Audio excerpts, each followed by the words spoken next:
बिस्मिल्लाहिर्रहमानिर्रहीम अस्सलाम वालेकुम। Welcome to Punjab educators. Students, आज का हमारा लेक्चर है लूप स्ट्रक्चर। आज के लेक्चर में हम देखेंगे कि लूप क्या होता है, इसे कैसे इस्तेमाल करते हैं और इसका क्या फ़ायदा है। अगर हमें एक या एक से ज़्यादा स्टेटमेंट को बार बार दोहराना हो तो हम लूप का इस्तेमाल करते हैं। मसलन अगर हमें स्क्रीन पर 1000 मरतबा पाकिस्तान लिखना है तो अब तक जो हमने तरीकाकार पढ़ा है उसके मुताबिक हमें अपने कोड में 1000 मरतबा प्रिंट एफ पाकिस्तान लिखना पड़ेगा, जिससे बहुत टाइम ज़ाया होगा और कोड भी लेंथी हो जाएगा, लंबा हो जाएगा कोड। जबकि एक अच्छा कोड लिखने का तरीका ये है, या एक अच्छा कोड वो कहलाता है कि जो कम लाइनों के अंदर हो। तो ऐसा करने की बजाय हम लूप का इस्तेमाल करेंगे, जिसके ज़रिए हम बहुत कम कोड लिखकर 1000 मरतबा पाकिस्तान स्क्रीन पर दिखा सकते हैं। आइए लूप के मुतालिक कुछ जानते हैं। सी लैंग्वेज में लूप की 3 इकसाम होती हैं: फॉर लूप, वाइल लूप और डू वाइल लूप। हम इस चैप्टर में फॉर लूप के मुतालिक पढ़ेंगे। General structure of loop, loop की साख्त यानी लूप कैसे बनता है। अगर हम इस बात पर गौर कर लें कि इंसान को एक काम बार बार करने के लिए दिया जाए तो वो क्या तरीकाकार इस्तेमाल करता है, तो हमें लूप को समझने में बहुत आसानी हो सकती है। एक मिसाल देखते हैं। फर्ज करें स्कूल में स्पोर्ट्स टीचर ने हमें कहा है कि ग्राउंड के 10 चक्कर लगाएं। तो हम ये काम किस तरह करेंगे? सबसे पहले हम गिनती को 0 से शुरू करेंगे। हमारे जहन में गिनती होगी, जिसे इंग्लिश में हम काउंटर कह लेते हैं। तो उसे हम 0 से शुरू करेंगे।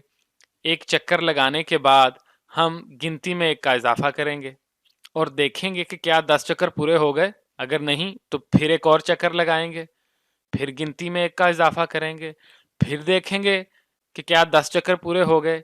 अगर नहीं तो फिर हम चक्कर लगाएंगे। हम ये काम तब तक करते रहेंगे जब तक हमारी गिनती 10 नहीं हो जाती। जब हम देखेंगे कि गिनती 10 हो गई है, यानी जो काउंटर हमने ज़हन में सेट किया था वो 10 हो गया है, तो हम रुक जाएंगे क्योंकि हमारे चक्कर पूरे हो जाएंगे। बिल्कुल इसी तरह एक लूप भी काम करता है। हम लूप के अंदर गिनती करने के लिए एक वेरिएबल लेते हैं जिसे काउंटर वेरिएबल कहते हैं। General syntax for loop. C language में फॉर लूप का आम सिंटैक्स यही है कि सबसे पहले फॉर लिखेंगे। फॉर लिखने के बाद आमतौर पर ये 3 काम किए जाते हैं: इनिशलाइजेशन, जिसके अंदर हम एक काउंटर वेरिएबल लेते हैं, उसे इनिशलाइज करते हैं। फिर कंडीशन चेकिंग, कोई कंडीशन लेते हैं या शर्त लेते हैं। उसके बाद है इंक्रीमेंट, जो हमने काउंटर वेरिएबल लिया होता है उसमें इजाफा करते हैं या डिक्रीमेंट, कमी करते हैं। और ये जो 2 करली ब्रैकेट्स हैं ये लूप की बॉडी को जाहिर करती हैं। लूप की बॉडी में हम वो स्टेटमेंट लिखते हैं जिसे हमने बार बार चलाना होता है। स्टूडेंट्स, आइए एक फ्लो चार्ट के जरिए लूप को समझने की कोशिश करते हैं। इनिशियलाइजेशन लूप का वो हिस्सा है जो सबसे पहले चलता है। तो हम देखते हैं कि इसमें होता क्या है।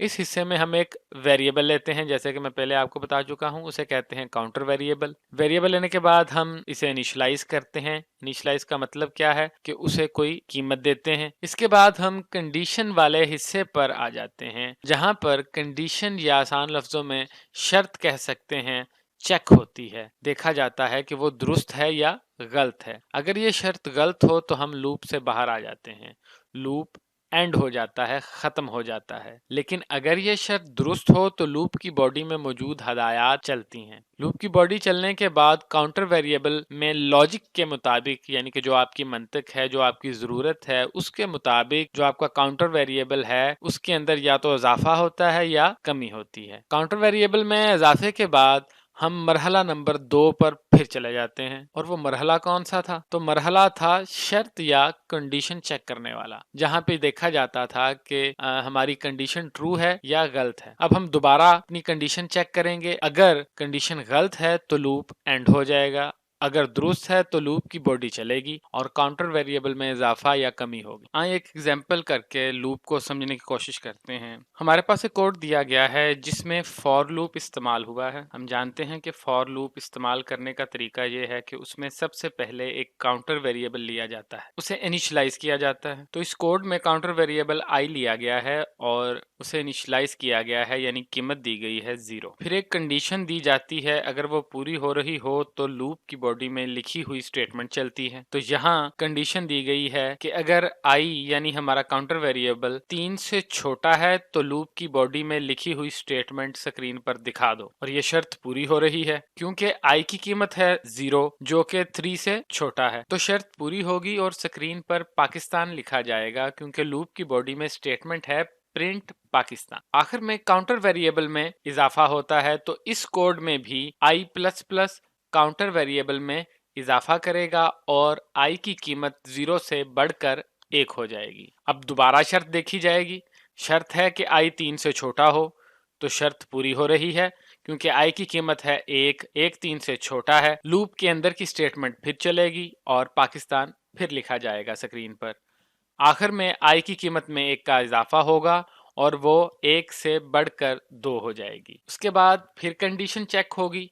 कंडीशन फिर पूरी हो रही है, i की कीमत है 2, 2 3 से छोटा है, और फिर स्क्रीन पर तीसरी मर्तबा पाकिस्तान लिखा जाएगा और आखिर में i की कीमत में 1 का इजाफा होगा और वो 3 हो जाएगी। अब की बार कंडीशन चेक करने पर दुरुस्त नहीं होगी क्योंकि i की कीमत 3 से छोटी नहीं है, 3 के बराबर है लेकिन 3 से छोटी नहीं है। ये शर्त जब गलत हो जाती है तो हमारा जो कंट्रोल होता है वो लूप से बाहर चला जाता है, यानी कि लूप खत्म हो जाता है। तो चूंकि ये कंडीशन गलत हो गई है तो इसलिए हमारा लूप एंड हो जाएगा। स्टूडेंट्स, ये था हमारा आज का लेक्चर। इंशाल्लाह अगले लेक्चर में आपसे मुलाकात होगी। खुदा हाफिज।